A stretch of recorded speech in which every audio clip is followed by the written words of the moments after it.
ഒരു അമ്മയും അച്ഛനുമാണ് അപ്പുറത്ത് നിന്ന് കരയുന്നത്. അപ്പം കരയുമ്പോൾ രണ്ടുപേര് കരയുമ്പോൾ അല്ലെങ്കിൽ കൊച്ചും കരയുമ്പോൾ ഉറപ്പായിട്ടും എല്ലാവരും അവരുടെ ഭാഗത്ത് നിൽക്കും. അപ്പം അതിൽ പിന്നീട് ശരി തെറ്റ് എന്നൊന്നും ആരും നോക്കത്തില്ല.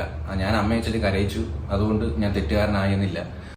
എൻ്റെ ഭാഗം നിങ്ങൾ കേൾക്കണം, എനിക്ക് പറയാനുള്ളത് നിങ്ങൾ കേൾക്കണം. അത്രയും ഇതായിട്ടുള്ളൊരു ചാനൽ ഇനി ഇങ്ങനെയൊക്കെ ആയി എന്നുള്ള കാര്യത്തിൽ വളരെ സങ്കടമുണ്ട്. ഒരിക്കലും ഇങ്ങനെ നാവെന്ന് പ്രതീക്ഷിച്ചല്ല കേട്ടോ. മെയിൻ റീസൺ എന്ന് പറയുന്നത് ഇപ്പൊ കൊച്ചുവിന്റെ സൈഡിൽ നിന്ന ഒരു റിയാക്ഷനാണ്. ഇല്ലെന്നുണ്ടെങ്കിൽ ഞാൻ ഈ മാറ്ററോട് വിട്ടേ, എനിക്കിത് കൊണ്ട് ചുമന്നുകൊണ്ട് പോയ താല്പര്യമില്ല.